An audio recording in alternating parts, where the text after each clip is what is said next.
और ये सिर्फ मैं बातें नहीं कर रहा हूं, मैं आपको हकीकत से बताना चाहता हूं।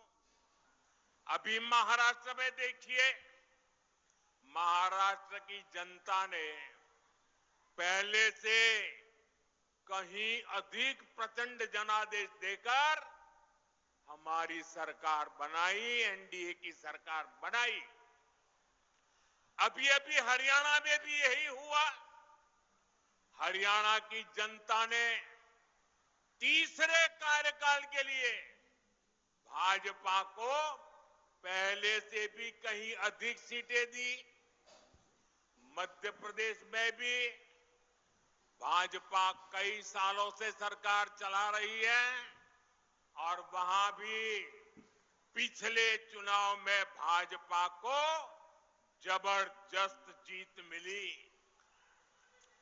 यही रुझान हमने गुजरात में देखा, उत्तराखंड में देखा, वहां भी। और गुजरात में तो 2 दशक की भाजपा सरकार को फिर से बहुमत मिला, और वो भी गुजरात का जन्म हुआ तब से लेकर के सारे रिकॉर्ड तोड़ करके लोगों ने सीटें दे दी। यूपी और उत्तराखंड में 5 साल बाद सत्ता, हर 5 साल में सत्ता बदलती थी, ये परंपरा बन गई थी। वहां की जनता ने भाजपा को फिर से अवसर देकर एक नई परिपाटी बना दी है। साथियों, ये सारे उदाहरण बताते हैं एनडीए यानी सुशासन, एनडीए यानी जनता की सेवा, एनडीए यानी विकास की गारंटी। और इसलिए आज आपका ये उत्साह देखकर मैं कह सकता हूं, इस बार बिहार में भी नीतीश बाबू के नेतृत्व में एनडीए जीत के अपने पुराने सारे रिकॉर्ड तोड़ने वाला है। इन चुनावों में बिहार एनडीए को अब तक का सबसे बड़ा जनादेश देगा। साथियों, ये साल 2005 का अक्टूबर महीना ही था जब बिहार ने जंगल राज से मुक्ति पाई थी। नीतीश जी के नेतृत्व में एनडीए का सुशासन शुरू हुआ था, लेकिन उस दौर में 10 साल तक केंद्र में कांग्रेस आरजेडी की सरकार रही। कांग्रेस आरजेडी ने नीतीश जी के सामने भांति भांति के रोड़े अटकाए। बिहार का नुकसान करने में दिल्ली में बैठी हुई कांग्रेस और आरजेडी की सरकार ने 10 साल तक कोई कमी नहीं रखी थी। आरजेडी बिहार के आप लोगों से बदला लेती रही कि आपने नीतीश जी को वोट क्यों दिया, नीतीश जी की सरकार क्यों बनाई।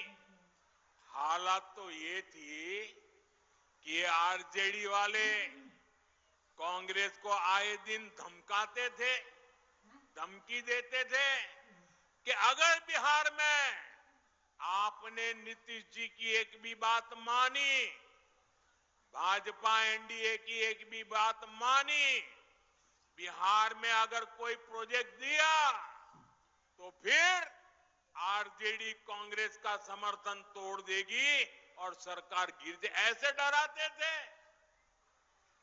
साथियों, नीतीश जी ने स्वर्गीय सुशील मोदी जी, स्वर्गीय रामविलास पासवान जी और आज हमारे जीतन राम मांझी जी, उपेंद्र कुशवाहा जी, भाई चिराग, सबके साथ मिलकर नीतीश जी दिन रात काम कर रहे हैं। बिहार को उस बड़ी मुसीबत से बाहर निकाला है। अब 2024 के बाद से बिहार में विकास का एक नया दौर शुरू हुआ है। आज बिहार का ऐसा कोई कोना नहीं है जहां विकास का कोई न कोई काम न हो रहा है। आप किसी भी दिशा में 50-100 किलोमीटर चले जाइए, आपको केंद्र सरकार या तो राज्य सरकार द्वारा कोई न कोई विकास का काम चलता हुआ दिखाई देगा। साथियों, एनडीए सरकार सड़क, बिजली, पानी, इंटरनेट, गैस कनेक्शन, इनको सिर्फ सुविधा नहीं मानती, ये सशक्तिकरण के, समृद्धि के भी माध्यम है। इनसे श्रमिकों को, इंजीनियरिंग को, मैकेनिक को, ऑटो रिक्शा, ट्रक, टैक्सी चलाने वाले को रोजगार मिलता है। किसान की, पशुपालक की उपज सही समय पर बड़े बाजार तक पहुंच पाती है और इसलिए बीते 10-11 वर्षों से ऐसे इंफ्रास्ट्रक्चर पर अभूतपूर्व निवेश किया जा रहा है। मैं आपको एक आंकड़ा देता हूं, लेकिन आप याद रखोगे क्या? मैं एक आंकड़ा देता हूं, आप याद रखोगे? जरा मुझे जोर से बताइए, आप याद रखोगे? इधर आप याद रखोगे? इतनी बड़ी माताएं आई हैं, आप याद रखोगे? कांग्रेस के समय में बिहार को जितना पैसा मिला था उससे 3 गुना ज्यादा पैसा भाजपा एनडीए की सरकार ने बिहार के विकास के लिए दिया है। 3 गुना ज्यादा।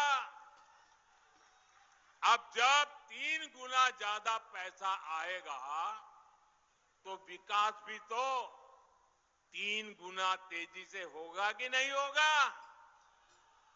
आप देखिए, समस्तीपुर से पूर्णिया के लिए 6 लेन हाईवे बन रहा है, नई रेल लाइनें बन रही है, बिहार में वंदे भारत जैसी तेज ट्रेनें चल रही है, दरभंगा में एयरपोर्ट बना है, बिहार में बिजली के नए नए कारखाने लग रहे हैं। साथियों, आज बिहार में एक माहौल बना है, ज्यादा से ज्यादा निवेशक बिहार आना चाहते हैं, यहां फैक्ट्री लगाना चाहते हैं, नई कंपनियां खोलना चाहते हैं। मेरी बात आप लिख रखिए, वो समय दूर नहीं जब बिहार के जिले जिले में हमारे युवाओं की स्टार्टअप कंपनियां होगी। ये मैं आपको विश्वास से कह सकता हूं।